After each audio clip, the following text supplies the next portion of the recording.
স্রষ্টায় বিশ্বাস করে না। তাদের কথা হলো প্রকৃতিতে এমনি প্রকৃতি চলছে, এটা কোনো সুস্থ বিবেকবান মানুষের বিশ্বাস হতে পারে না। মক্কার যারা কাফের ছিল, মুশরিক ছিল, তাদেরকেও যদি জিজ্ঞাসা করা হতো যে এই পৃথিবীর স্রষ্টাকে, তারা বলতো আল্লাহ। আল্লাহ কোরআনের মধ্যে এই কথা বলেছেন 21 পারা মধ্যে, ওয়ালা ইন সাআলতাহুম মান খালাকাস সামাওয়াতি ওয়াল আরদা লা ইয়াকুলুন্না আল্লাহ। আপনি যদি মক্কার কাফেরদেরকে জিজ্ঞাসা করেন আসমান জমিন কে সৃষ্টি করেছে, তারা বলবে আল্লাহ সৃষ্টি করেছে। তো আল্লাহ স্রষ্টা এই কথা তারাও মানত। তাদের সমস্যা ছিল কোথায়? সমস্যা ছিল তারা বলতো লিউকাররিবুনা ইলাল্লাহি যুলফা, আমরা আল্লাহর সাথে আরো কিছু মূর্তিকে, আরো কিছু দেবতাকে বিশ্বাস করি, তারা আমাদেরকে আল্লাহ পর্যন্ত পৌঁছায় দিবে। এরা হলো ভায়া। এটার নাম হলো শিরক। আল্লাহর সাথে অন্য কাউকে ইবাদতের যোগ্য মনে করা, এটার নাম হলো শিরক। তো মক্কার কাফেররা এই শিরকটা করত এবং তারা এটার একটা বৈধতা দিত যে এই মূর্তিগুলো আমাদেরকে আল্লাহ পর্যন্ত পৌঁছায় দিবে। আল্লাহ পাক বলতেছেন যে না, তোমাদের এই যে ভায়া গ্রহণ করা, এটা আমার কাছে সমর্থিত নয়, আমি এটা পছন্দ করি না। তোমাদের ঈমান হতে হবে কুল হুয়াল্লাহু আহাদ আল্লাহুস সামাদ লাম ইয়ালিদ ওয়া লাম ইউলাদ ওয়া লাম ইয়াকুল লাহু কুফুয়ান আহাদ। একমাত্র এক এবং একক ইলাহ হচ্ছেন আল্লাহ। আরবি শব্দ, এখানে অনেক ওলামায়ে কেরাম আছেন, আহাদ এবং ওয়াহিদ এই দুইটার মধ্যে একটা পার্থক্য আছে। আল্লাহ তাআলা কোরআনের মধ্যে কুল হুয়াল্লাহু ওয়াহিদ বলেন নাই। ওয়াহিদ মানে হচ্ছে এক, এক মানে হচ্ছে যার দুই আছে, আর আহাদ মানে হচ্ছে একক, লা সানি আলাহ, তার কোনো দুই নেই। আল্লাহ তাআলা হলেন আহাদ, আল্লাহ হলেন একক, যার কোনো শরীক নেই।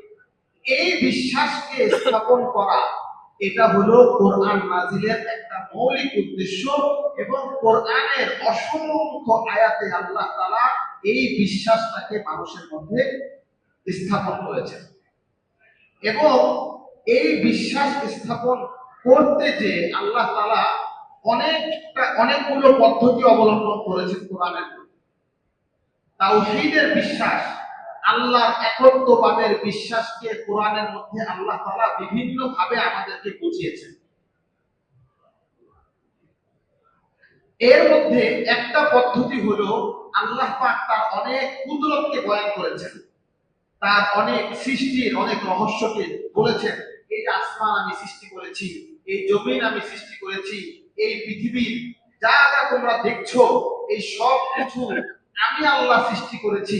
যদি আল্লাহ, আমি ছাড়া অন্য কোনো স্রষ্টা থাকতো, তাহলে এগুলো সৃষ্টি করতে পারতো।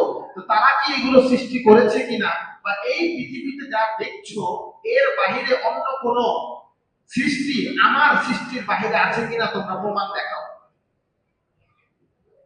এটা হলো আল্লাহ পাকের তাওহীদ প্রকাশ করার একটা পদ্ধতি। কোরআনের বিভিন্ন জায়গায় আল্লাহ তাআলা এইভাবে তাওহীদকে প্রকাশ করেছেন। আমরা আজকে আমাদের যে আলোচনা 20 পারার প্রথম পৃষ্ঠায় আল্লাহ তাআলা এই কথাটাই আমাদেরকে তাওহীদের বোঝানোর চেষ্টা করেছেন।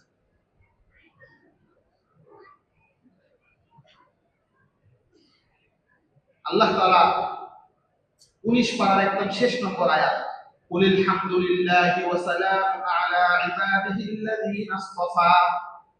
আল্লাহ তাআলা তার নিজের প্রশংসা করছেন যে হে নবী, আপনি বলে দিন সমস্ত প্রশংসা আল্লাহর জন্য।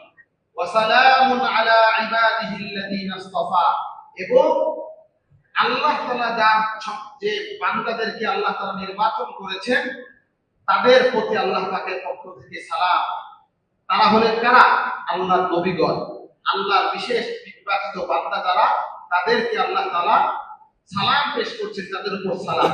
এরপর আল্লাহ তাআলা বলতেছেন আল্লাহু খায়রুন আম্মা ইউশরিকুন, যে তোমরা তাদেরকে, মক্কার কাফেররা তাদের সাথে শরীক করছে, এই সমস্ত মূর্তিকে তারা শরীক হিসাবে মানছে, তারা উত্তম না আমি আল্লাহ উত্তম? প্রশ্ন তো স্বাভাবিক, আল্লাহ পাক প্রশ্ন করছেন। এই প্রশ্নের উদ্দেশ্য কি? প্রশ্ন কয়েক ধরনের হয়ে থাকে। কিছু প্রশ্ন থাকে যে প্রশ্নের উদ্দেশ্য হলো উত্তর জানা, আর কিছু প্রশ্ন হয় এমন যেটা মূলত উত্তর জানার উদ্দেশ্যে প্রশ্ন হয় না। এই প্রশ্নের ধরন হইল এটাই বোঝানো যে এটার কোনো কি নাই, উত্তর নাই, প্রশ্নটাই উত্তর। তো আল্লাহ পাক বলতেছেন যে তাদের শরীকরা এই মূর্তিগুলোকে উত্তর না, আমি আল্লাহ উত্তর। মূলত এই প্রশ্নের উত্তর হলো আল্লাহ পাক নিজেই উত্তর। কিন্তু এরপরও আল্লাহ তাআলা এই প্রশ্নের ব্যাখ্যায় পুরা এক পৃষ্ঠা তার নিজের কুদরত বয়ান করেছেন। আল্লাহ পাক বলতেছেন আম্মান খালাকাস সামাওয়াতি ওয়াল আরদ ওয়া আনজালা লাকুম মিনাস সামাই মাআ ওয়া আনবাতনা বিহি হাদাইকা যাতা বাহজাহ মা কানা লাকুম আন তুবিতু শাজারাহা আইলাহুম মা'আল্লাহ। এই আসমান জমিনকে কে সৃষ্টি করেছে? কে আকাশ থেকে বৃষ্টি বর্ষণ করলো এবং সেই বৃষ্টির পানিতে কে তোমাদেরকে ফসল উৎপন্ন করে দিল? মা কানা লাকুম আন তুবিতু শাজারাহা, তোমাদের তো এই ক্ষমতা নেই তোমরা এই মাটি থেকে একটা ফসলকে উৎপন্ন করতে পারবে।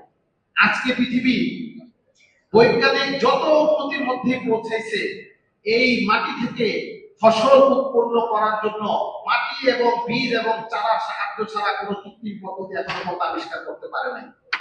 আল্লাহ পাক বলতেছেন মা কানা লাকুম আন তুবিতু শাজারাহা, এই মাটি থেকে গাছ উৎপন্ন করার ক্ষমতা তোমাদের নাই।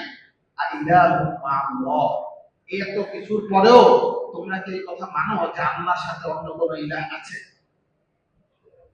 আল্লাহ প্রশ্ন করতেছে না ইলাহুম মা'আল্লাহ, আল্লাহর সাথে আবার কোন ইলাহ কি আছে এই কাজ করার পরেও? বালহুম কওমুন ইয়াদিলুন, কিন্তু কাফেররা মুশরিকরা হচ্ছে এমন মানুষ যারা সত্য পথে চলে না, তারা বাঁকা পথে চলে। আম্মান জাআলাল আরদা করারা ওয়া জাআলা খিলালাহা আনহারা ওয়া জাআলা লাহা রাওয়াসিয়া ওয়া জাআলা বাইনাল বাহরাইনি হাজিজা আইলাহুম মা'আল্লাহ। এই যে তোমাদের জন্য আল্লাহ পাক জমিনকে স্থির করে দিয়েছেন। আজকের বিজ্ঞান বলে যে পৃথিবী পানির উপরে, এই মাটি পানির উপরে বসা। তো এই যে একটি চলমান ভূমিকে স্থির করে দিয়েছেন, আবার ওয়াজআলা খিলালাহা আনহারা, এই জমির মাঝখানে মাঝে মাঝে নদী প্রবাহিত করেছেন, খাল প্রবাহিত করেছেন, সমুদ্র প্রবাহিত করেছেন। ওয়াজআলা লাহা রাওয়াসিয়া, কিন্তু এই জমিনকে স্থির করার জন্য আল্লাহ পাক বিভিন্ন পেরেকের মতো করে অনেকগুলো পাহাড় দিয়ে দিয়েছেন, যে পাহাড়গুলো এই পৃথিবীকে আটকে রেখেছে। ওয়াজআলা বাইনাল বাহরাইনি হাজিজা, যে সমুদ্র আল্লাহ পাক সৃষ্টি করেছেন, এক দুই সমুদ্র পাশাপাশি চলছে, কিন্তু একটা সমুদ্র একটা আরেকটার সাথে মিলছে না, একটা নদী আরেকটার সাথে মিলছে না। এই যে পরস্পর দুই পানির মাঝখানে কে বাধা সৃষ্টি করে দিল? কে এরকম একটি বাধা তৈরি করলো যে এক পানি আরেক পানির ভিতরে ঢুকে না? আমাদের দেশে এরকম অনেক বছর। তো মিশরে দেখেছি পৃথিবীর একদম শেষ জায়গা বলা হয় রসুলবাদ, একটা জায়গা আছে, একটা অঞ্চল, এটার নাম হচ্ছে পৃথিবীর কোণা, অর্থাৎ ভৌগোলিক ভাবে ম্যাপের মধ্যে এই জায়গার পরে আর পৃথিবীর কোনো অপর পাশে কোনো অংশ নাই, এরপর হইল পানি। তো ওইখানে হইল ভূমধ্য সাগর আর হইল নীল নদ। তো নীল নদ আর ভূমধ্য সাগর এক জায়গায় একত্রিত হয়েছে। তো সেই জায়গায় দাঁড়িয়ে আমরা দেখে এসেছি যে আপনার ভূমধ্য সাগরের পানি সম্পূর্ণ নীল, আর নীল নদ তো মূলত নীলটা না, এটা নীল না, এটার পানি স্বচ্ছ মিষ্ট পানি, আর এই সমুদ্রের নোনা পানি এক জায়গায় যাচ্ছে, কিন্তু একটা আরেকটা ঢুকতেছে না। এরকম পৃথিবীর বহু দেশে আছে। আল্লাহ পাক সূরা রহমানের মধ্যেও এটা বলেছেন মারাদাল বাহরাইনি ইয়ালতাকিয়ান বাইনাহুমা বারযাখুন লা ইয়াবগিয়ান। আল্লাহ পাক দুই সমুদ্রকে একত্রিত করে দিয়েছেন, কিন্তু এর মাঝখানে একটি বাধা আছে, যে বাধায় এক পানি আরেক পানির মধ্যে ঢুকে না। ওইখানে আল্লাহ পাক বলছেন ফাবি আইয়ি আলাই রাব্বিকুমা তুকাজ্জিবান, তোমরা তোমার রবের, তোমার প্রতিপালকের কোন কোন নিয়ামত অস্বীকার করবে? আর এইখানে আল্লাহ পাক বলতেছেন আইলাহুম মা'আল্লাহ, আল্লাহর সাথে কি কোনো ইলাহ আছে? আল্লাহ পাক এই পৃষ্ঠার মধ্যে 5টা আয়াত বলেছেন, 5 আয়াতের মধ্যে তার নিজের কুদরত গুলোকে বয়ান করেছেন। আমি তোমাদের জন্য এই করেছি, তোমাদেরকে আমি এই দান করেছি, তোমাদের জন্য রাত্র দিন তৈরি করেছি। এবং গুরুত্বপূর্ণ একটি কথা আল্লাহ পাক বলেছেন আম্মাই ইউজিবুল মুদতাররা ইযা দাআ ওয়া ইয়াকশিফুস সূ। আমাদের প্রত্যেকের জন্য এই আয়াত। আমরা প্রত্যেকেই বিপদগ্রস্ত, আমাদের বিপদের শেষ নাই। আমরা প্রত্যেকে অভাবগ্রস্ত, সমস্যাগ্রস্ত, আমাদের সমস্যার শেষ নাই। আল্লাহ পাক বলতেছেন পৃথিবীর যে সমস্যাগ্রস্ত মানুষ সেই যখন হাত উঠায় বলে যে আল্লাহ আপনি আমার বিপদ দূর করেন, তোমাদের এই বিপদকে কে দূর করে আমি ছাড়া। যত বিপদগ্রস্ত মানুষই হোক, সে যদি আল্লাহর কাছে কায়মানুবাদকে হাত উঠায়, আল্লাহ পাক সেই হাতকে ফেরত দেন না। এই জন্য রমজানের যে আয়াত সূরা বাকারার মধ্যে এসেছে, এই আয়াতের মাঝখানে প্রায় ১.৫ পৃষ্ঠা আলোচনা আমরা তাফসীর শুনেছি বা আমরা নিজেরা পড়বো, যে পুরো রোজার আলোচনার মাঝখানে একটা আয়াত আল্লাহ পাক ঢুকাই দিয়েছেন, ওয়া ইদা সাআলাকা ইবাদি আন্নী ফাইন্নী করিব উজিবু দাওয়াতাদ দাঈ ইযা দাআন। রোজার আয়াতের মাঝখানে একটা অপ্রাসঙ্গিক আয়াত, বাহ্যিক ভাবে কিন্তু মূলত অপ্রাসঙ্গিক নয়, এটাই হলো এখানে মূল বিষয়। আল্লাহ বলতেছেন হে নবী, ওয়াইদা সাআলাকা ইবাদি আন্নী, আমার বান্দারা যদি আপনাকে আমার সম্পর্কে জিজ্ঞাসা করে যে আমি কোথায় আছি, আপনি বলে দিন ফাইন্নী করিব, আমি অনেক কাছে আছি। উজিবু দাওয়াতাদ দাঈ ইযা দাআন, যখন যে মানুষ যে অবস্থায় আমাকে ডাকে আমি তার ডাকে সাড়া দিই। আমার আপনার ডাকে সাড়া দেওয়ার জন্য আল্লাহ তাআলা অপেক্ষা করছেন, কিন্তু আমি ডাকতে ওলা নাই। আমাদের আগে আলোচনার মধ্যে হুজুর বলছিলেন খুব গুরুত্বপূর্ণ কথা, যে আজকে যাকাত দেনেওয়ালারা যাকাতের টাকা নিয়ে বসে থাকে, কখন গ্রহীতা আসবে টাকা আমি দিব, অথচ দায়িত্ব ছিল তার ঘরে ঘরে যেটা দায়িত্ব আদায় করে আসা। তো আমরা আমাদের যার কাছে কিছু থাকে আমি অপেক্ষায় থাকি কখন আমার কাছে মানুষ হাত পাততে আমি দিব। ক্ষমতার লোকেরাও তারা একই কাজ করে, যার কাছে যার যেরকম দায়িত্ব, যার যতটুকু ক্ষমতা সে সেইভাবেই কি করে, যার একটু আছে সে মনে করে যে আমার কাছে চার তখন দিব। আর আল্লাহ বলতেছেন, হাদিসের মধ্যে আসছে, হাদিসে কুদসি, ইয়াতানাজ্জালুল্লাহু তাবারাকা ওয়া তাআলা ফি কুল্লি লাইলাতিন ফিস সামাঈ দুনিয়া, আল্লাহ তাআলা প্রত্যেক রাত্রে, শেষ রাত্রে প্রথম আসমানে অবতীর্ণ হন তার শান অনুযায়ী। ফায়াকুলু আলা বিল মুস্তাগফিরিন ফাগফির লাহ, আল্লাহ তাআলা ডাকতে থাকেন যে কেউ কি ক্ষমা প্রার্থী আছে, আমার কাছে ক্ষমা চাবে, আমি তাকে ক্ষমা করে দিব। কেউ কি আছে প্রয়োজনগ্রস্ত, যে তার প্রয়োজন আমার কাছে পেশ করবে, আমি তার প্রয়োজনকে পূরণ করব। আলা কাযা হাত্তা ইয়াতলু আল ফাজর, আল্লাহ পাক এভাবে ডাকতে থাকেন ফজরের আযান হওয়ার আগ পর্যন্ত। আল্লাহ ডাকতেছেন আমার কাছে চাও আমি দিব। এখন আমি বান্দা আল্লাহর কাছে চাই না, আমি বান্দা আল্লাহর কাছে চাওয়ার অবস্থার মধ্যে নাই, এটা আমার জন্য দুর্ভাগ্য। এই জন্য আল্লাহ রাসূল সাল্লাল্লাহু আলাইহি ওয়াসাল্লাম হাদিসের মধ্যে বলেছেন, দুইটা হাদিস একই রকম কথা, আদ-দুআউ হুয়াল ইবাদাহ, অন্য হাদিসে বলেছেন আদ-দুআউ মুখুল ইবাদাহ, দোয়াই হলো ইবাদত। দোয়া করা, আল্লাহর কাছে হাত তুলে চাওয়া, এটাও একটা ইবাদত। আপনি যে নামাজ পড়েন এটা যেমন ইবাদত, যাকাত আদায় করেন একটা ইবাদত, অন্য যে নফল ইবাদত আছে, কোরআন তেলাওয়াত করা, দান করা, জিকির করা, যে কোনো ইবাদত আপনি করেন, ঠিক সেরকম ভাবে যদি আপনি শুধু আল্লাহর কাছে হাত তুলে চান যে আল্লাহ আপনি আমাকে দেন, আমাকে করেন, এইটাও আল্লাহ ও রাসূল বলতেছেন আদ-দুআউ হুয়াল ইবাদাহ, দোয়া এটাও একটা ইবাদত। অন্য হাদিসে আসছে আদ-দুআউ মুখুল ইবাদাহ, দোয়া হলো ইবাদতের একটি মগজ। আমি ইবাদত করছি কিন্তু সেখানে আমার দোয়া নাই, আল্লাহর কাছে চাওয়া নাই, এটা ইবাদত বলে গণ্য হয় না। আল্লাহর কাছে এটা পরিপূর্ণ ইবাদত হিসেবে কি হয় না, শামিল হয় না। এই জন্য রমজানের ইবাদতের মাঝখানে আল্লাহ তাআলা এই দোয়ার কথাটা ঢুকাই দিয়েছেন, যে রোজা তো রাখা স্বাভাবিক। একজন মানুষ দোয়া রোজা রাখে, এই যে মনে করেন আপনারা এখানে যারা রোজাদার আছেন, আমরা সবাই আলহামদুলিল্লাহ রোজাদার। এখন একজন মানুষ ফজরের পরে না খেয়ে আছে সন্ধ্যা পর্যন্ত, বিভিন্ন কারণে সে না খেয়ে থাকতে পারে। যারা কাজ করেন, কর্মক্ষেত্রে থাকেন, বা কোনো সময় সফর করেন, মুসাফির হয়, বিভিন্ন কারণে 12-13 ঘন্টা না খেয়ে থাকতে হইতে পারে একটা মানুষের। এই না খেয়ে থাকা আর এই রোজা হওয়া ইবাদত, এই দুইটার মধ্যে পার্থক্য কি? এই দুইটার মধ্যে পার্থক্যই হলো নিয়ত এবং ইখলাস। এই না খেয়ে থাকাটা যদি আল্লাহর জন্য হয় তাহলে এটা কি হবে, এবং সুন্নত অনুযায়ী রাসূলের নিয়ম অনুযায়ী হয়, তাহলে এটা রোজা ইবাদত হিসেবে গণ্য হবে। আর যদি এটা স্বাভাবিক, আমি ডায়েট করি, আমার কোনো প্রয়োজনে আমি খাই নাই, আমি ঘুমাইছিলাম, খাওয়া হয় নাই, তাহলে এটা কি হবে না? ইবাদত হবে না।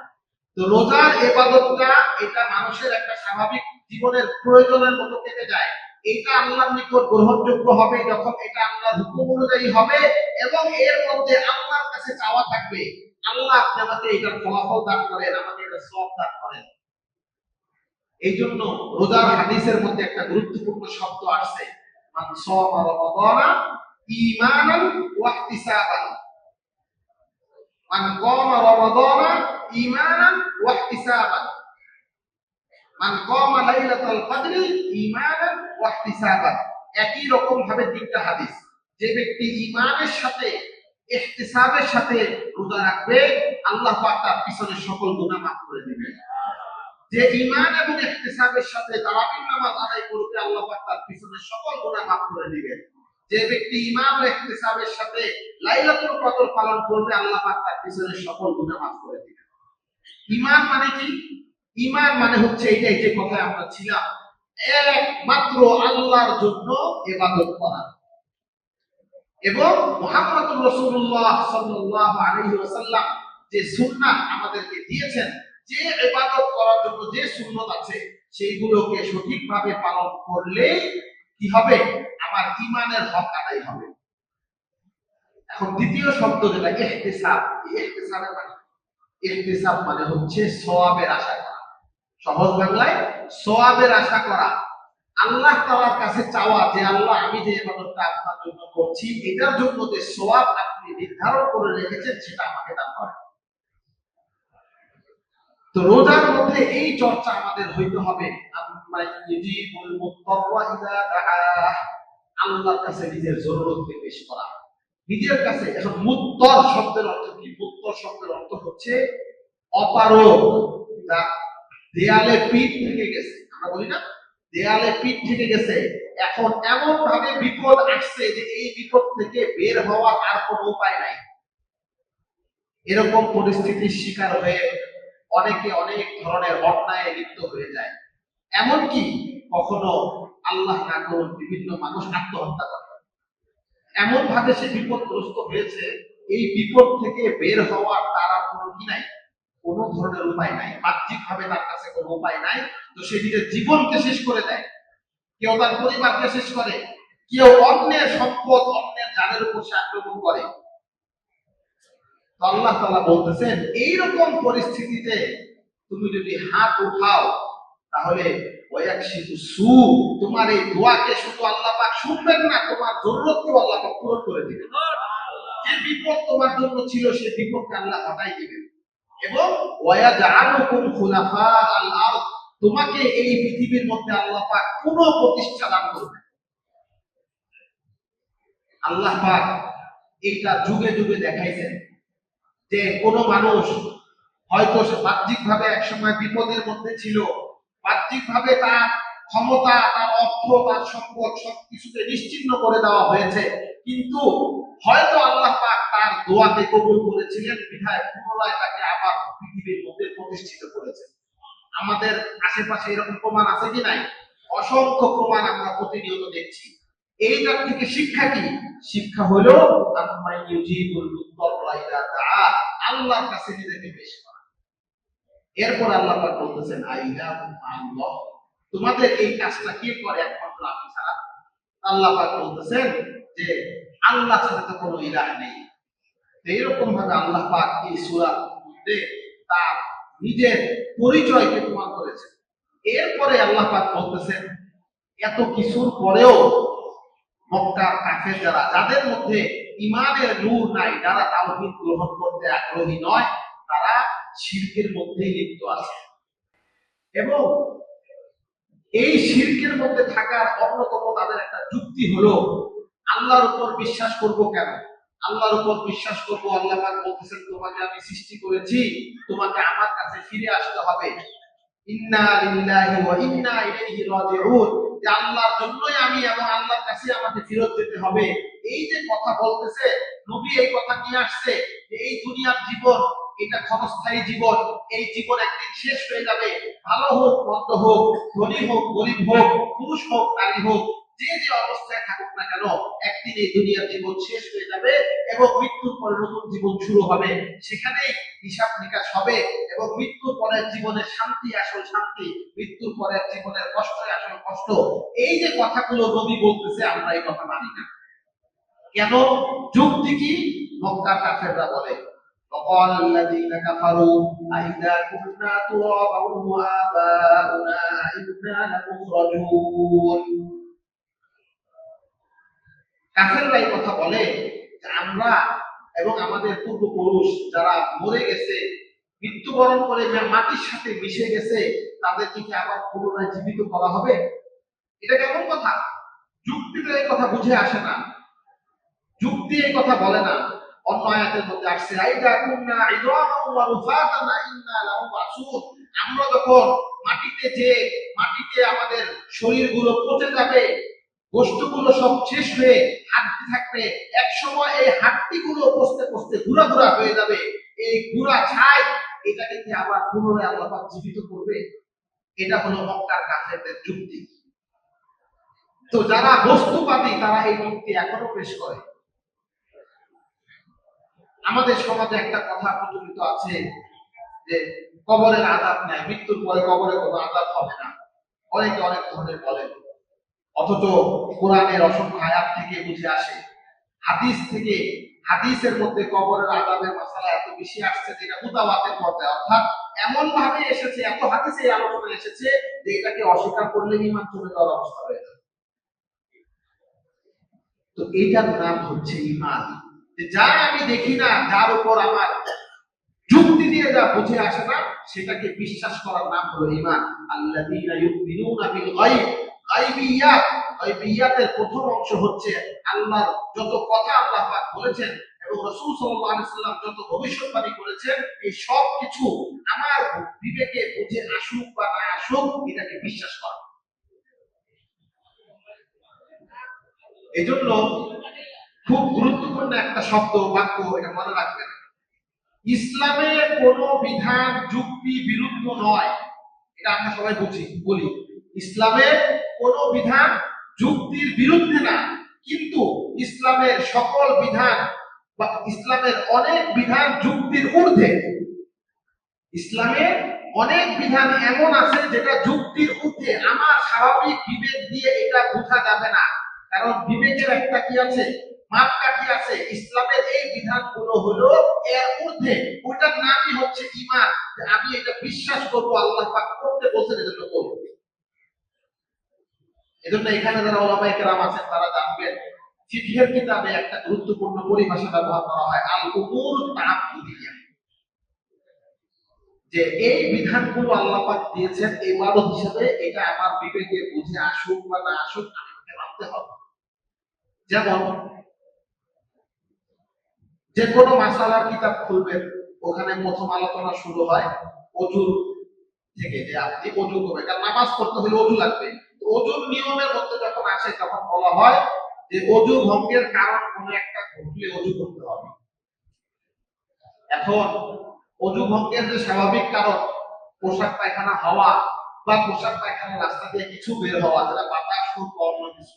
এখন একজন আমরা বোঝার জন্য বলছি, একজনের বাতাস বের হয়ে গেল, স্বাভাবিকভাবে তার তো কোনো ধরনের সমস্যা ঘটে নাই, তাহলে তাকে কেন এই মুখ হাত পা ধুইতে হবে? স্বাভাবিক ওযু কেন করতে হবে?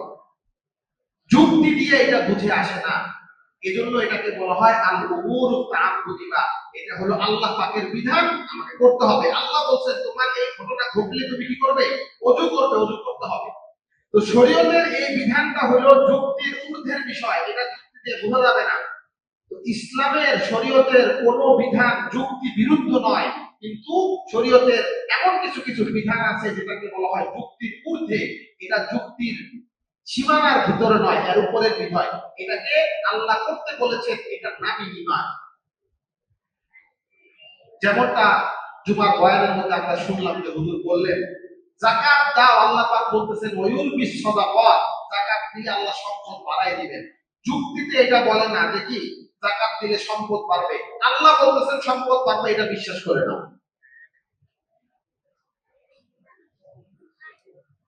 তো আল্লাহ পাক যত জায়গায় খরচ করতে বলছেন, প্রত্যেক জায়গায় খরচের সাথে আল্লাহ পাক বলছেন তোমার সম্পদ বাড়ায় দেওয়া হবে। এটার নাম হলো বিশ্বাস, ঈমান।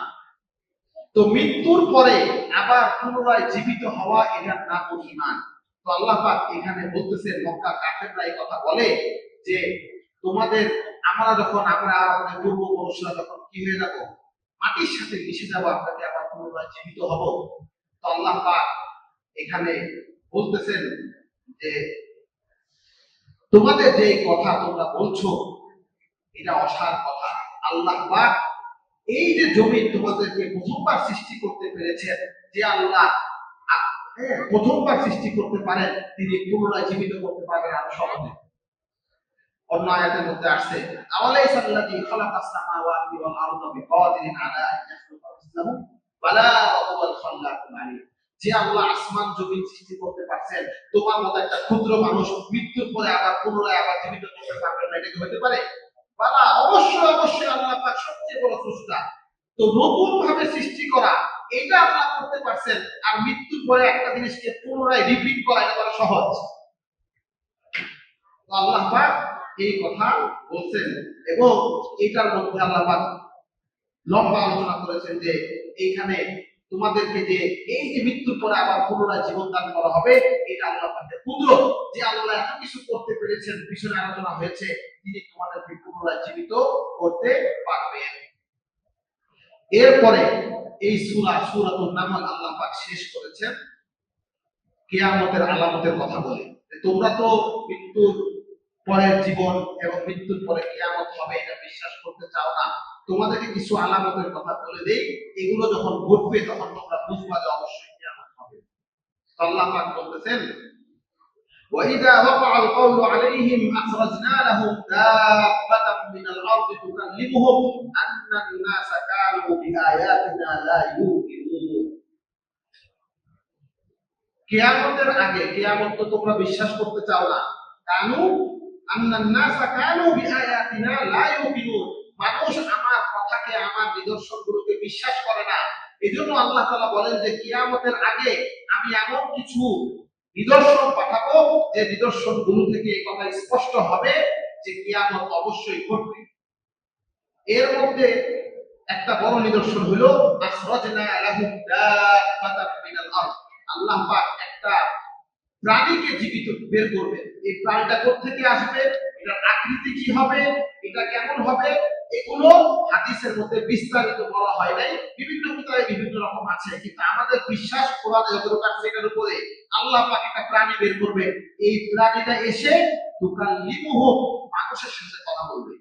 স্বাভাবিকভাবে কোনো প্রাণী কি করে না, কথা বলে না, কিন্তু আল্লাহ পাক এই যে প্রাণী সৃষ্টি করবে, এই প্রাণী কথা বলবে।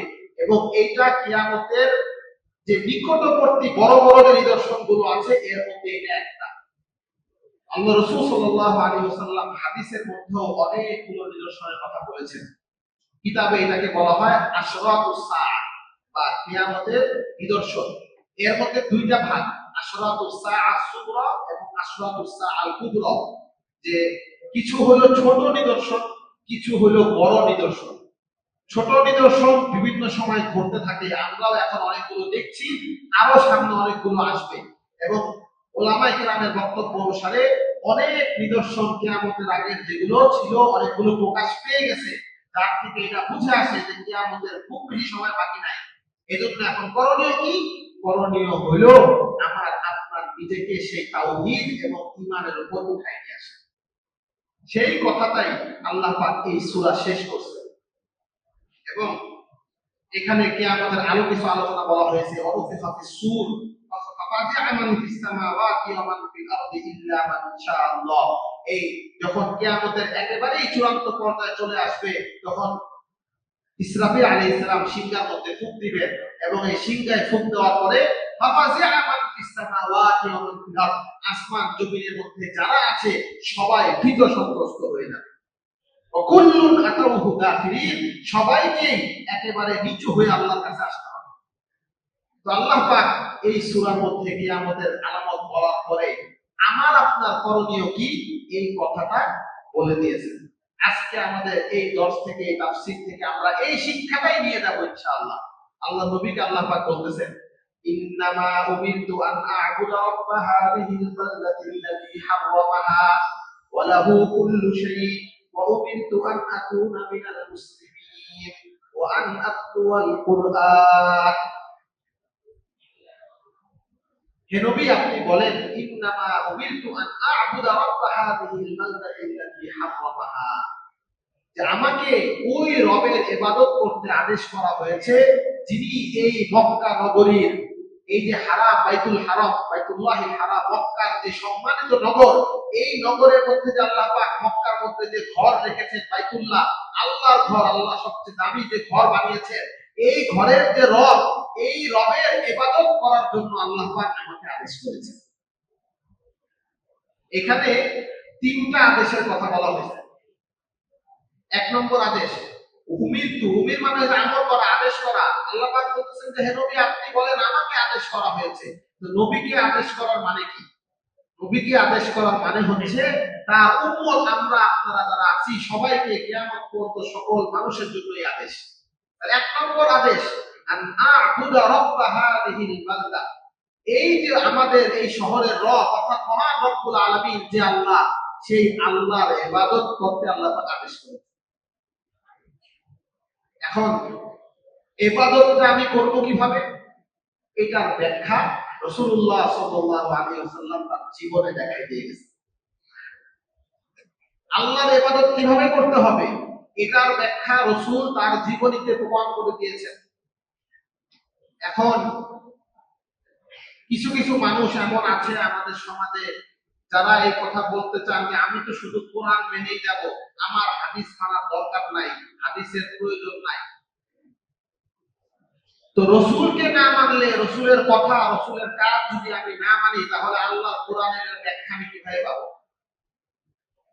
আল্লাহ বলতেছেন যে হে নবী, আপনি বলেন আমাকে ইবাদত করতে আদেশ করা হয়েছে। এই আদেশ আমার আপনার সকলের জন্য। এখন ইবাদত করব কিভাবে, এই আয়াতের মধ্যে তো বলা হয় নাই, বা ইবাদতের খুব বেশি ব্যাখ্যাও কোরআনে কোথাও দেওয়া হয়নি। আল্লাহ পাক বলতেছেন যে আকিমুস সালাতা ওয়া আতুজ যাকাত, তোমরা সালাত কায়েম করো, যাকাত প্রদান করো। সালাত কায়েম করব কিভাবে, কয় রাকাত কোন ওয়াক্তে পড়তে হবে, কোরআনে কোথায় আছে? তাও নাই। এইগুলো রাসূল সাল্লাল্লাহু আলাইহি ওয়াসাল্লাম নিজে তার জীবনে আমাদেরকে বলে এবং করে দেখাই দিয়ে গেছেন। এজন্য রাসূলের জীবনকে মানা, রাসূলের হাদিসকে মানা, এটা কোরআন মানার মতোই অপরিহার্য। রাসূলুল্লাহ সাল্লাল্লাহু আলাইহি ওয়াসাল্লাম বলেন, উতিতুল কুরআনা ওয়া মিসলাহু মাআহু, আমাকে কোরআন দেওয়া হয়েছে এবং কোরআনের মতো অনুরূপ ওহী দেওয়া হয়েছে।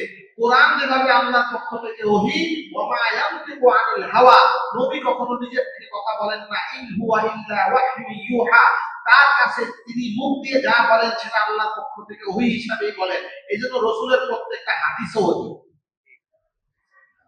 বর্ণনার কারণে কোন কোন হাদিসের মধ্যে দুর্বলতা পাওয়া যায়, এটা হাদিসের দুর্বলতা না, মূলত বিষয়টা হলো আমাদের পর্যন্ত আসছে যে বর্ণনাকারী কি হয়ে গেছে, ভুল বলে ফেলছে, বা তিনি মিথ্যাবাদী। এখন তার কথাটা সত্য কিনা এটা আমরা বুঝতে পারি না, এজন্য কোন কোন হাদিসকে দঈফ হাদিস বা জাল হাদিস বলা হয়। এটা হাদিসে আপনার রাসূলের কথার কারণে না, আমার আপনার পর্যন্ত চেইনের কারণে।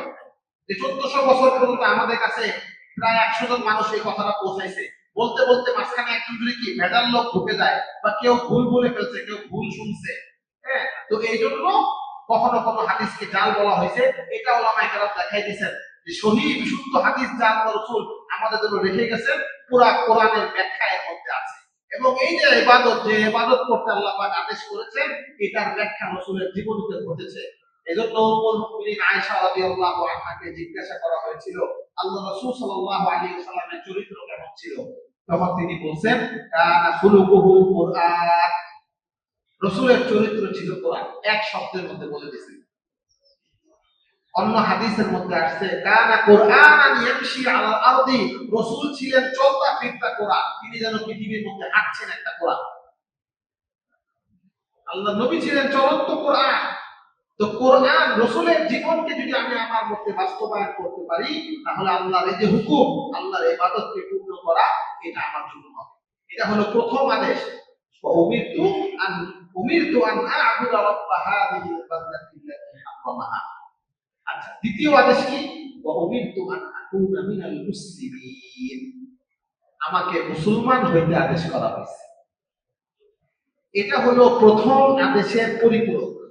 আল্লাহর যে ইবাদত করব, আল্লাহর ইবাদত করার জন্য মুসলমান হওয়া ছাড়া আল্লাহর ইবাদত করা সম্ভব হবে না। মুসলমান মানে কি? ইবাদত যেটা বললাম, ইবাদত হচ্ছে আল্লাহ পাকের ইবাদত। এখন আল্লাহর ইবাদত, ইবাদত শব্দটা আসছে কি থেকে? আব্দুল থেকে, মানে আল্লাহর অনুগত হওয়া, আল্লাহর দাসত্ব, আল্লাহর মধ্যে গিয়ে আল্লাহর বাধ্যত্ব গ্রহণ করা, আল্লাহর গোলাম হয়ে যাওয়া। গোলাম মানে কি? যে তার মনিবের অনুসরণ করে, মনিব যা বলে তার তাই মানে। তো ওইটারই প্রকাশ হলো যে এখন গোলামের ভিতরে, গোলামের মনে তার মনিবের যে দাসত্বের অনুভূতি আছে, এটার প্রকাশের নাম হলো ইসলাম। ইসলাম শব্দের অর্থ হলো আত্মসমর্পণ, নিজেকে সঁপে দেওয়া। যা বলছেন জি স্যার, জি হুকুম, যা বলবেন হ্যাঁ ঠিক আছে, জি স্যার, ওকে স্যার, এটার নাম হলো ইসলাম। সঠিক হোক ভুল হোক, উনি বলছেন মানে এটা মানতে হবে। আল্লাহ পাকের কোনো হুকুম তো ভুল না, কিন্তু আল্লাহ পাকের অনেক হুকুম হয়তো আমার বিবেকে ধরবে না, একটু আগে বললাম। কিন্তু আমাকে ইসলাম করতে হবে, আত্মসমর্পণ করতে হবে। এর নামই হইল মুসলমান, এর নামই মুসলিম। এবং এই ইসলাম যদি আমি নিজের মধ্যে আনতে পারি, তাহলে প্রথম হুকুম আন আ'বুদা রাব্বা হাযিহিল বালদা, আল্লাহ পাকের ইবাদত পরিপূর্ণ হবে। এখন এই ইসলামের ব্যাখ্যা কোরআনের মধ্যে কি, এটা আল্লাহ পাক নিজেই বলেছেন।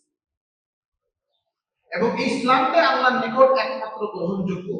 আল্লাহ পাক বলতেছেন ইন্নাদ দীনা ইনদাল্লাহিল ইসলাম। আল্লাহর নিকট দ্বীন হিসাবে একমাত্র মনোনীত দ্বীন হচ্ছে, ধর্ম হচ্ছে ইসলাম। তাহলে এই ইসলামটা কি, এটার ব্যাখ্যা আল্লাহ তাআলা কোরআনের মধ্যে বলেছেন, সূরা ইসরার মধ্যে আসছে, قل إن صلاتي ونسكي ومحياي ومماتي لله رب العالمين لا شريك له وبذلك أمرت وأنا أول المسلمين।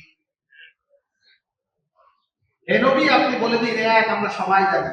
ইন্না সলাতি, আমার সালাত, ওয়া নুসুকি, আমার মানি ইবাদত, আমার দান সাদাকা, আমার কুরবানি, অর্থাৎ আমার যত জানি, আমার শারীরিক যত ইবাদত আছে এবং যত আর্থিক মালি ইবাদত আছে, এই সব কিছু, ওয়া মাহইয়ায়া, আমার জীবন, ওয়া মামাতি, আমার মরণ, লিল্লাহি রাব্বিল আলামিন, একমাত্র রব্বুল আলামিন আল্লাহর জন্য।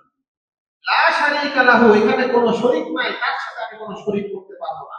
ওয়া বিযালিকা উমিরতু, আমাকে এই কাজটা করার আদেশ দেওয়া হয়েছে, ওয়া আনা আউয়ালুল মুসলিমিন, এর মাধ্যমে আমি প্রথম মুসলমান হব। ওইখানেও আল্লাহ পাক বলছেন বিযালিকা উমিরতু, আমাকে আদেশ করা হয়েছে। হে নবী, আপনি বলেন, এইখানেও একই কথা, উমিরতু, আমাকে আদেশ করা হয়েছে। আল্লাহ পাকের আদেশ ওইটা এবং এটা মিলে একই কথা, যে মুসলমান যদি আমাকে হইতে হয়, আল্লাহর ইবাদতকে পরিপূর্ণ করতে হবে। আর এই জন্য আমার সালাত, আমার নুসুক, আমার মাহিয়া, আমার মামাত, অর্থাৎ আমার সকল শারীরিক ইবাদত, আমি যা কিছু করি, এবং সকল আর্থিক ইবাদত, যাকাত, হজ, উমরা, দান সাদাকা, যত ইবাদত আমি করব, কুরবানি, এই সকল কিছু পাশাপাশি আমার জীবনের সকল অবস্থা, সকল কাজ, সকল সময়, সকল অর্থ, ওয়ামা ইয়ায়া ওয়ামা মাতি, এমনকি আমার মৃত্যু যেটা হবে, সেটাও একমাত্র আল্লাহর জন্য, লিল্লাহি রাব্বিল আলামিন, আল্লাহর জন্য সমর্পণ করতে হবে। এটার নাম হচ্ছে ইসলাম। এবং এই ইসলাম যদি আমি আনতে পারি, তাহলে আল্লাহ পাকের এই হুকুমটা আমার পুরো হবে, যে হুকুম আল্লাহ তার নবীকে করেছেন, নবীর মাধ্যমে আমাদেরকে করেছেন। তো আজকে আমাদের এইখান থেকে শিক্ষা এটাই, যে এই যে সূরা নামাল 20 পারার মধ্যে আল্লাহ পাক যে কথা আমাদেরকে বলেছেন, যে আল্লাহর ইবাদত পরিপূর্ণ করতে হবে, তাওহীদের বিশ্বাসকে পরিপূর্ণ করতে হবে, এবং কাফের মুশরিকরা যত ধরনের যুক্তি দিয়ে তাওহীদের বিপরীত কথা বলে, আল্লাহর আযাব এবং কিয়ামতকে অস্বীকার করার জন্য যত ধরনের মিথ্যা এবং কুযুক্তি তারা উপস্থাপন করে, এইগুলোর বিরুদ্ধে যে আল্লাহর সামনে নিজেকে আত্মসমর্পণ করতে হবে যে আল্লাহ আপনি যা বলেছেন তা সত্য এবং আপনার হুকুমকে আমি মেনে নিচ্ছি এবং আপনার রাসূল আমাকে যা করতে বলবেন আমি কায়মন বাক্যে সেটা মানার জন্য প্রস্তুত হচ্ছি। এটা হলো আল্লাহ পাকের আদেশ। এখন এটা তো বুঝলাম, কথাটা খুব শুনতে খুব ভালো লাগলো, কিন্তু বাস্তবায়ন করবো কিভাবে? আল্লাহর ইবাদত করতে হবে, আল্লাহর জন্য নিজেকে আত্মসমর্পণ করতে হবে, পরিপূর্ণ মুসলমান হইতে হবে। সালাত, নুসুক, মাহিয়া, মামাতি, জীবনের সকল অবস্থা একমাত্র আল্লাহর জন্য দিয়ে দিতে হবে। বলা তো সহজ, করবো কিভাবে? এই প্রস্তুতি কিভাবে নিব? এইটা হলো 3 নম্বর আদেশ। এই যে আল্লাহর ইবাদত পরিপূর্ণ করতে পারা, সঠিকভাবে আল্লাহর ইবাদত করার জন্য এবং সঠিকভাবে মুসলমান হওয়ার জন্য এই দুইটা যে আদেশ আল্লাহ পাক করেছেন, এই দুইটা আদেশ যথাযথ হওয়ার জন্য 3 নম্বর আদেশ ওয়ান আতলুয়াল কুরআন, কোরআন তেলাওয়াত করতে আল্লাহ পাক আদেশ করেছেন। কোরআনকে পড়ো, কোরআনকে বুঝো, কোরআনকে মানো। কোরআনের মধ্যে আল্লাহ পাক তোমার জন্য হেদায়েত লিখে দিয়েছেন, ফামান ইহতাদা ফাইন্নামা ইয়াহতাদি লিনাফসি, যে কোরআনের মাধ্যমে নিজের জীবনে হেদায়েত গ্রহণ করবে সে সফলকাম হয়ে যাবে, সে আল্লাহর কাছে গ্রহণযোগ্য হবে। আর ওমান দাল্লা ফাকুল ইন্নামা আনা মিনাল মুনজিরিন, আর যে কোরআনের পথ থেকে সরে গেল, হে নবী আপনি বলে দিন আমি তোমাদেরকে দেখাই দিয়ে গেছিলাম পথ, তোমরা মানো নাই, আজকে আমি তোমাদেরকে বাঁচাতে পারবো না। আমার দায়িত্ব ছিল তোমাদেরকে দেখাই দেওয়া, তোমাদেরকে পথ বলে দেওয়া, কোন পথে তোমার জন্য শান্তি আছে আর কোন পথে তোমার জন্য কল্যাণ আছে, কোন পথে তোমার জন্য সুখ আর কোন পথে দুঃখ, সব স্পষ্ট করে দিয়েছিলাম। এটা আমার দায়িত্ব ছিল, কিন্তু তুমি যদি না মানো আল্লাহ তুমি তো পথভ্রষ্ট হয়ে যাবে। তো মুহতারাম হাজিরিন, আমি যদি আল্লাহর প্রকৃত বান্দা হতে চাই, প্রকৃত ইবাদত আমি করতে চাই এবং আমি যদি সেই পরিপূর্ণ মুসলমান হইতে চাই, যে দুইটা আদেশ আল্লাহ পাক করেছেন যে উমিরতু আন আ'বুদা রাব্ব হাযিহিল বালদা ওয়া উমিরতু আন আকুনা মিনাল মুসলিমিন, এই দুইটা আদেশ আল্লাহর ইবাদত যথাযথভাবে করা এবং যথাযথভাবে মুসলমান হওয়ার জন্য একমাত্র প্রধান কাজ হচ্ছে ওয়ান আতলুয়াল কুরআন, কোরআনকে পড়া, কোরআন শেখা, কোরআন অনুযায়ী নিজের জীবনকে বাস্তবায়ন করা। কারণ এই কোরআনের মধ্যে আল্লাহ তাআলা আমাদের জীবনের সকল কিছু রেখে দিয়েছেন। আজকে আমরা আমাদের জীবনের সকল কিছুতে আমাদের সময় ব্যয় হয়, কিন্তু কোরআন তেলাওয়াত, কোরআন শেখা, কোরআন বোঝার জন্য আমাদের সময় ব্যয় হয় না। অনেকে হয়তো আমরা বলতে পারি যে আমি তো ছোটবেলায় শিখতে পারি নাই, পড়া হয় নাই। এটা ওই সময় হয়তো ওজোর ছিল, কোনো কারণে হয়তো আপনি পারেন নাই, কিন্তু এখন তো আপনার সুযোগ আছে। এখন যদি আপনি না করেন, এটা আপনার অবহেলা হিসাবে গণ্য হবে। দুনিয়াতে কেউ শিখে আসে না। আল্লাহ পাক বলছে রমা উতিতুম মিনাল ইলমি ইল্লা কলিলা, তোমাদের ক্ষুদ্র জ্ঞান দেওয়া হয়েছে। যত বড় জ্ঞানী হও না কেন পৃথিবীর মধ্যে, আমার জ্ঞানের তুলনায় তোমার জ্ঞান খুব সামান্য। আমরা কেউ জ্ঞান নিয়ে আসি নাই, জ্ঞান শিখতে হয় পর্যায়ক্রমে। আমরা তো দুনিয়ার প্রয়োজনীয় অনেক কিছু শিখছি। আমরা যারা এখানে অনেক বয়স্ক মানুষ আছেন, বয়স হয়ে গেছে, কিন্তু একটা সময় ছিল যে মোবাইল চালাতে পারতেন না, কিন্তু এখন বাধ্য হয়েছে যে না, সবাই যখন চালায় আমারও শিখতে হবে, আমি শিখে ফেলি। কিন্তু শিখতে হয়েছে, শিখে ফেলছে প্রয়োজনের কারণে। আরো অনেক কিছু আমরা শিখি আমাদের প্রয়োজনে, ছোটবেলায় শিখি নাই, কিন্তু এখন কাজের প্রয়োজনে শিখতে হচ্ছে। তো আমার আল্লাহর হুকুমকে পূরণ করা, মুসলমান হওয়ার জন্য, আল্লাহর ইবাদত পরিপূর্ণ হওয়ার জন্য যে কোরআনকে শিখতে বলা হয়েছে, আমি ছোটবেলায় শিখি নাই, এখন কেন শিখবো না? শেখার সুযোগ পাই নাই, এখন আছে, কেন শিখবো না? আলহামদুলিল্লাহ, আল্লাহ রাব্বুল আলামিন এখন পৃথিবীকে আমাদের জন্য সহজ করে দিয়েছে। কোরআন পড়া এবং শিখার অনেক আয়োজন। এইখানে আপনাদের এখানে মাসব্যাপী, বছরব্যাপী আয়োজন থাকে। বাংলাদেশের বড় বড় মসজিদ এবং প্রত্যেকটা দ্বীনি প্রতিষ্ঠানে কোরআন শেখার আয়োজন আছে। আপনি ব্যস্ততা, যেতে পারছেন না, আপনার জন্য ঘরে বসে কোরআন শেখার অনেক প্রস্তুতি আছে, কিন্তু এরপরও যদি আপনি না শিখেন, তাহলে এই ব্যর্থতা কার? এই ব্যর্থতা আমার নিজের। আর যদি আমি কোরআনকে শিখতে পারি, এর ফলাফল কি? বুখারী এবং মুসলিম শরীফের হাদিস, আল্লাহ রাসূল সাল্লাল্লাহু আলাইহি ওয়াসাল্লাম বলেন আল মাহিরু বিল কুরআনি মা'a সাফারাতিল কিরামিল বারারা, যে ব্যক্তি সঠিক শুদ্ধভাবে কোরআনকে পড়তে পারে, সে কোরআন পড়তে দক্ষ হয়ে গেছে, আল্লাহ পাক তাকে তার বিশেষ নৈকট্যবান ফেরেশতাদের সাথে হাসর করবে। আচ্ছা, এখন আমি আপনি যে কোরআন পড়তে পারি নাই, শিখতে পারি নাই, দক্ষ কারীদের মতো কোরআন পড়তে পারি না, আমার অবস্থা কি? والذي يقرأ القرآن ويتتعتع فيه وهو عليه شاق له أجران। যে ব্যক্তি কোরআন পড়তে যে মুখে বেজে যায়, ইয়াতাতাউ, হাদিসে শব্দটাও আসছে কঠিন, যে মুখে পড়তে গেলে বাজে, শব্দে মুক্তি আসে না, আইন আসে না, দদ আসে না, সদ আসে না, বারবার পড়ি কিন্তু হয় না, মদ টানতে পারি না, গুণা করতে পারি না, আসি না আমরা অনেক এরকম। কিন্তু বহু আলাইহি শাক, আমার কষ্ট হয় কিন্তু আমি শিখতেছি। প্রতিদিন এক লাইন করে শিখি, হুজুরের কাছে যেয়ে বসি, মসজিদে বসি, যেখানে আমাকে 5 মিনিট সময়, আমি দোকানে আসি, অফিসে আসি, যখন নাই একটু পড়ি, শিখি, শুনি কিভাবে করতে হয়। দৈনিক যদি এক লাইন করেও শিখি, তাও তো 6201 শিখতে পারে, 2 বছরের মতো হয়ে যায়। তো আল্লাহ রাসূল বলতেছেন, যে ব্যক্তি এইভাবে কোরআন কষ্ট করে করে করে, ফালাহু আজরান, আল্লাহ পাক তাকে ডাবল সওয়াব দিবেন। এক হলো কোরআন তেলাওয়াতের সওয়াব, দুই হলো কষ্ট করে পড়ার সওয়াব। এরপর কি আমরা করব না? এরপর কি আমরা শিখবো না? আজকে আমরা এখান থেকে নিয়ত করি, আমরা যারা কোরআন পড়তে পারি, আল্লাহ পাক আমাদেরকে আরো বেশি ভাবে সুস্থভাবে পড়ার তৌফিক দান করেন। আর যাদের পড়ার সুযোগ হয় নাই, শেখার সুযোগ হয় নাই, নিয়ত করি, আল্লাহর কাছে নিয়ত করি, আল্লাহ পাক আমাদেরকে তৌফিক দান করেন, আমরা যেন সহি শুদ্ধভাবে কোরআনকে শিখতে পারি। কোরআন, এই যে কোরআনের মাস, এই কোরআনের কারণে আল্লাহ পাক এই মাসকে সম্মানিত করেছেন। এই কোরআনকে আল্লাহ পাক যে মাসে নাযিল করেছেন, সেই মাস সম্মানিত হয়ে গেছে। শাহরুর রমাদান আল্লাযী উনজিলা ফীহিল কুরআন, আল্লাহ পাক এই মাসকে যে রাতে নাযিল করেছেন, সেই রাতকে আল্লাহ পাক সম্মানিত করেছেন। ইন্না আনজালনাহু ফী লাইলাতিল কদর, আল্লাহ পাক যে নবীকে কোরআন দিয়েছেন, সেই নবীকে আল্লাহ পাক সর্বশ্রেষ্ঠ নবী বানিয়ে দিয়েছেন। ওমা আরসালনাকা ইল্লা রাহমাতাল লিল আলামিন, আল্লাহ পাক যে উম্মতকে কোরআন দিয়েছেন, সেই কোরআন পেয়ে এই উম্মত সম্মানিত হয়ে গেছে। কুনতুম খায়রা উম্মাতিন উখরিজাত লিন-নাস,